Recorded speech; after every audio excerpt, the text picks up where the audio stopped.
kita adalah satu media ataupun satu rancangan yang bercakap penuh bahasa Melayu. Kadang-kadang terkeluar bahasa Inggeris sebab keperluan itu dalam bahasa Inggeris. Tapi hari ini, kalau kita nak bercerita tentang bahasa Melayu, bukan kita sahaja orang Melayu ataupun orang Malaysia yang menuturkan bahasa Melayu ini melalui lidah dan juga mulut. Kita ada juga bangsa lain dan masyarakat di negara lain yang menuturkan bahasa Melayu. Kita dapatkan seorang daripada mereka datang ke studio Selamat Pagi Malaysia. Kita bersama dengan James Butler Dewey bersama kita hari ini untuk berkongsi berkaitan dengan topik kita bahasa Melayu di hati saya katanya. Saya fahamkan James merupakan jurucakap kedutaan Amerika Syarikat. Selamat datang ke studio Selamat Pagi Malaysia. Terima kasih banyak. Selamat pagi Malaysia. Yes. James, mula-mula datang ke Malaysia apabila ada cuaca yang panas ni. Macam mana? Apa persepsi anda Malaysia? Sudah menderita banyak. Tapi saya sangat suka Malaysia. Cuaca okey. Kalau saya nak lari, saya cuba lari pagi. Betul. Wajib. Bagus.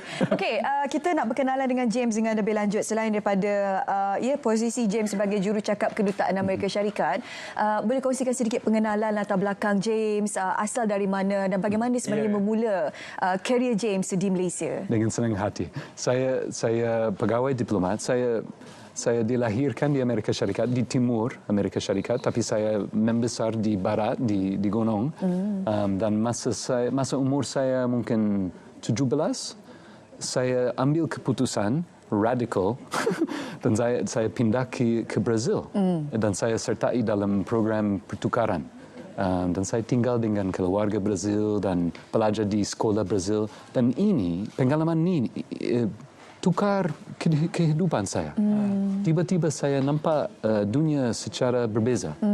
Dan selepas beberapa tahun, saya ambil keputusan untuk menjadi diplomat.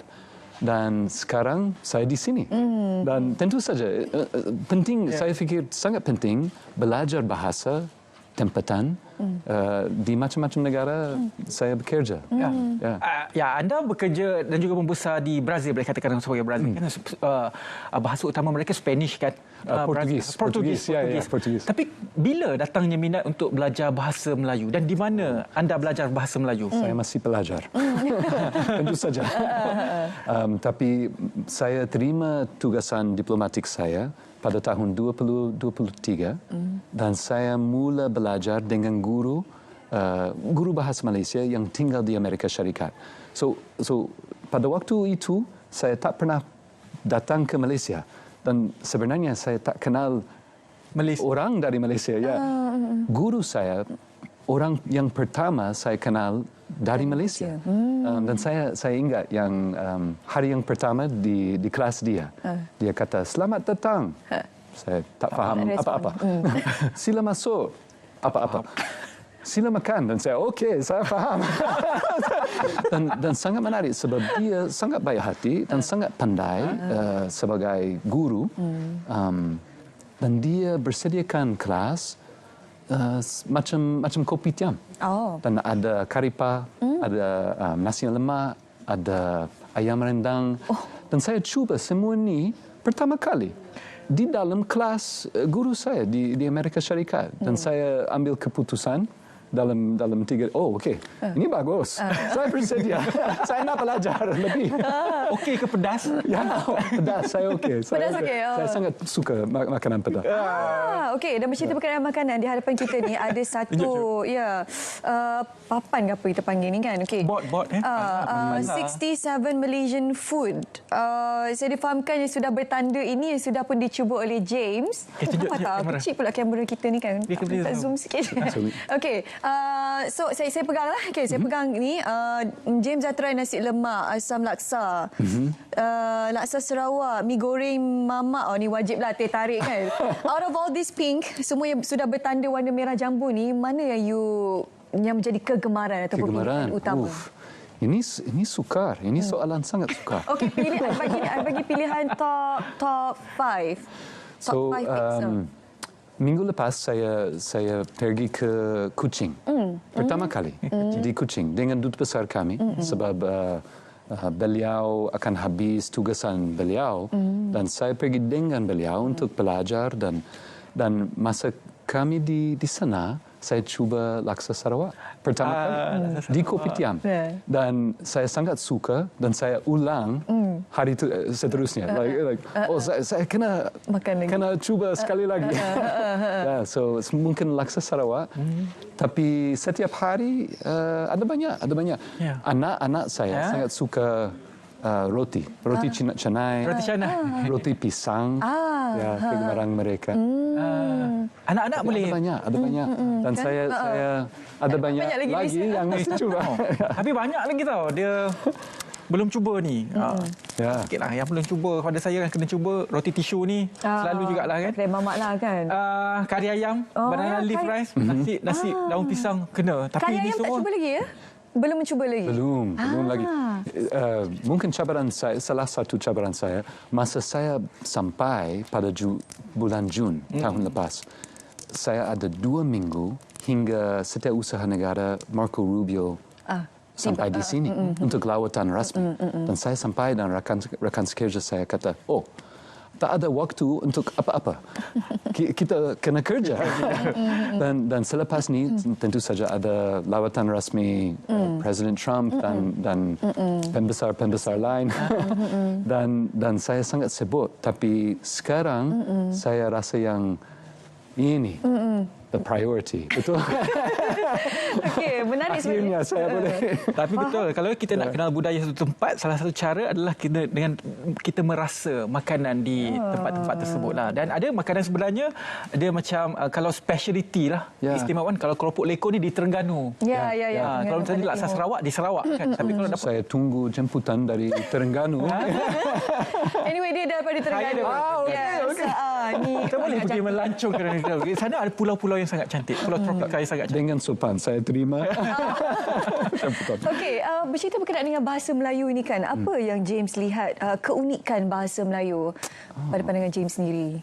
Saya bukan ada banyak.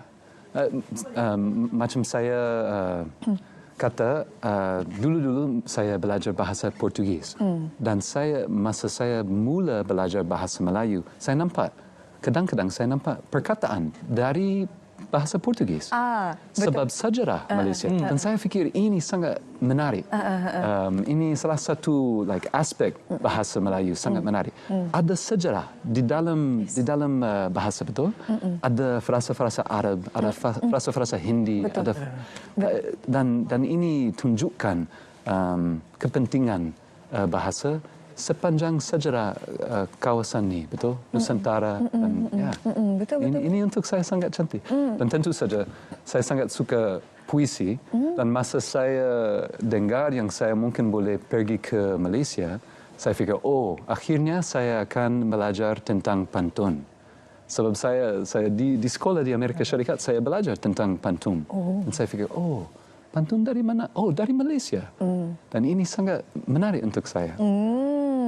Dan anda memilih Malaysia untuk anda bertugas ataupun bagaimana? Ditugas? Ya. Sebelum ni saya sebagai diplomat. Mexico, Colombia, Iraq, dan Republik Georgia. Dan tentu saja setiap diplomat mesti kerja di ibu negara juga. So saya sudah ada banyak tugasan di Washington. Dan kali ini berada di Malaysia. Dia berbeza dengan Iraq, berbeza dengan Mexico kan. Negara-negara itu berbeza lah. Tapi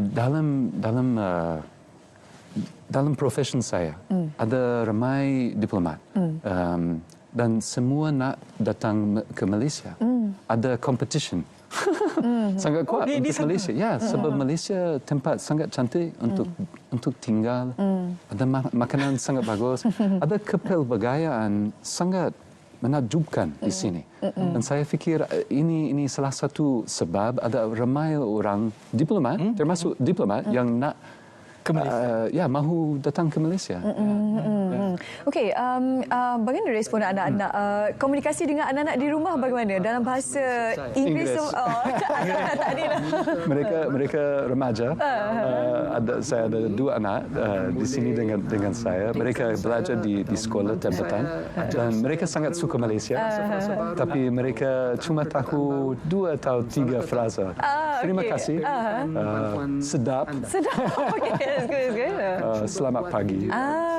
Tapi anak kecil dia kata yang dia nak belajar lebih. Isteri bagaimana? Dia dari Amerika Syarikat juga. Tinggal di sini bersama dengan James tentu lah. saja. Juga belajar bahasa Melayu?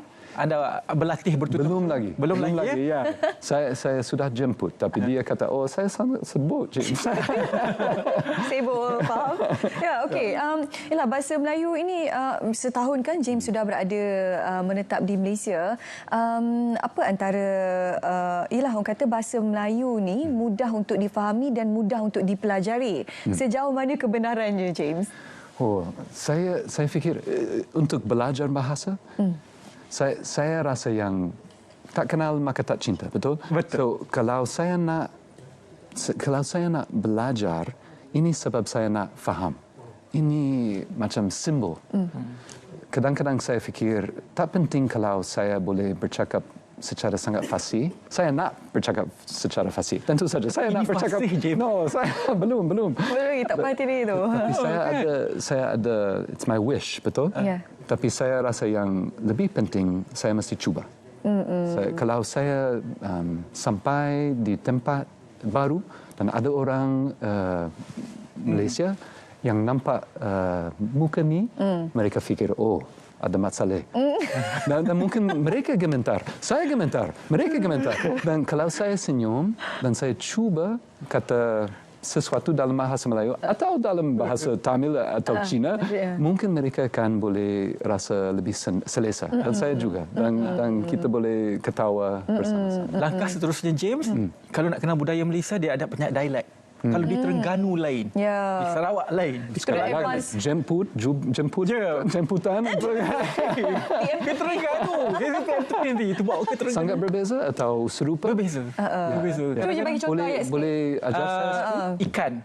Ikan, you know, it's a Saya fish. sangat suka ikan. Kalau di Terengganu, ikan. Ikan? Ya. Okey. Ada plus N. Tapi rasa yang sama? Sama. Perkara yang sama, tapi slangnya berbeza. Dialeknya berbeza. Macam British, US. Ya, dan Amerika. Ikan juga, kalau dalam dialek negeri Kelantan, Ike. Ya. Wow. Mungkin saya keliru. Ya. Ike. Ikan. Kalau di utara, dia lain sikit. Dia lain lagi. Itu kena tanya orang.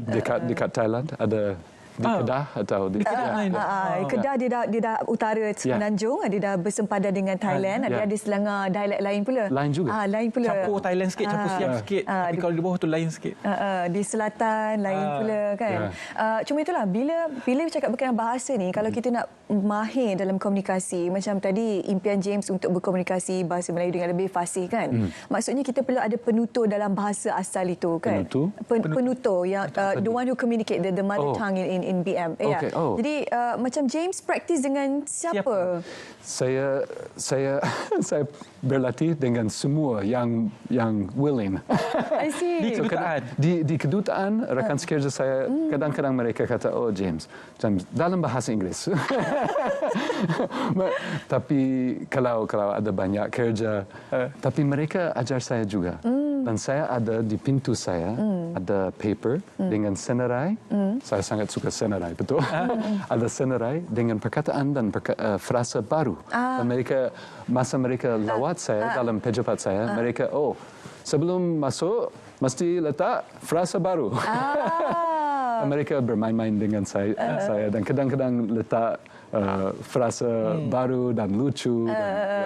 James, bagaimana apabila James bercakap dalam bahasa Melayu dan juga tinggal di negara Malaysia kan, bagaimana bahasa Melayu ni kalau James boleh gambarkan sebagai orang Amerika Syarikat yang datang ke Malaysia, dia menggambarkan budaya kita, kehalusan bertutur tu dalam bahasa Melayu tu lebih halus. Bagaimana James di nampak? Sini atau di sini? Menurut perspektif James sebagai orang luar negara yang datang ke Malaysia, apabila bahasa Melayu ini menggambarkan budaya kami, bagaimana? Saya fikir bahasa Melayu hadiah negara ni, dan bahasa macam pintu masuk ke budaya. Dan kalau nak faham secara lebih mendalam, mesti belajar ni dan mesti mungkin bangga tentang bahasa ni. Bahasa ni sangat cantik dan sangat menarik. Dan kadang-kadang ada orang yang dengar saya masa saya cuba bercakap dan mereka kata, oh, you dah belajar bahasa Melayu, long time, sudah lama. Dan saya, macam boleh define long time. Betul juga tu. Sebab saya masih gemetar, tapi saya cuba. Dan saya fikir ini orang Melayu boleh bangga tentang bahasa ini juga. Dan boleh cuba ajar orang asing macam saya. Betul. Ya, boleh berkongsi ni. James boleh betul-betul dalam bahasa Arab juga? Saya dulu sebelum saya menjadi diplomat, saya tinggal di Syria sebelum masalah di sebelum konflik sebelum konflik di sana, dan di Jordan, di Al-Urdun. So if I say kaifa haluka, tamam. Tapi saya akan keliru. Bahasa Melayu, bahasa Arab. Bahasa Melayu pun ada juga bahasa. Tapi Puan sudah belajar bahasa Arab? Masa sekolah kita, sekolah agak di Malaysia kita ada beberapa jenis pendidikan. Sekolah rendah, sekolah menengah. Boleh membaca juga? Waktu sekolah rendah dia ada sekolah agama. Di sekolah agama itu ada mata pelajaran bahasa Arab. Tapi dah lama lah. 20 tahun lepas. Bagus. Saya nak kata sesuatu lain kalau saya boleh. So bos saya dia sangat bagus. Dia kata kalau James pergi ke Selamat Pagi Malaysia, sangat penting umumkan program Freedom 250. Ini sebab tahun ni anniversary sangat penting untuk Amerika Syarikat. 250 tahun kami akan celebrate merdeka, betul? So independence di Amerika Syarikat. Dan sepanjang tahun ni akan ada banyak program di 9 bandaraya di seluruh Malaysia, dan saya nak jemput saya termasuk you ke program-program kami. Ada festival sinema, ada musik, ada eksibisi tentang sejarah Amerika Syarikat dan sukan, dan sangat menarik dan terbuka, macam rumah terbuka. Tapi tentang budaya dan sejarah Amerika Syarikat. Dengan sopan, you're invited. Saya kira acara yang paling besar adalah pada 4 April lah. 4 April lah. 250 tahun Amerika Syarikat.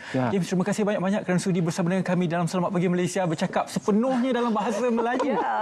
Boleh kira perkataan bahasa Inggeris sikit atau 3 saja. 2 ataupun 3 saja. Betul. Saya menghargai. Dan saya menghargai guru saya di Amerika Syarikat. Masih lagi di Amerika Syarikat? Dia tinggal di sana. Dan saya menghargai sebab dia orang yang pertama dari Malaysia yang memperkenalkan. Okey, baik. Tunjukkan saya semua ni. Terima kasih James. Selamat maju jaya ke hadapan untuk mempelajari bahasa Melayu dengan lebih fasih, kata James. Kalau pada pengamatan kami sudah fasih lah. Ini sudah memadai. Saya nak pastikan selepas ini tanda merah ni lagi banyak. Mungkin bersama-sama. Terima kasih banyak. Okey, kita berehat seketika. Kita kembali selepas ini dalam Selamat Pagi Malaysia.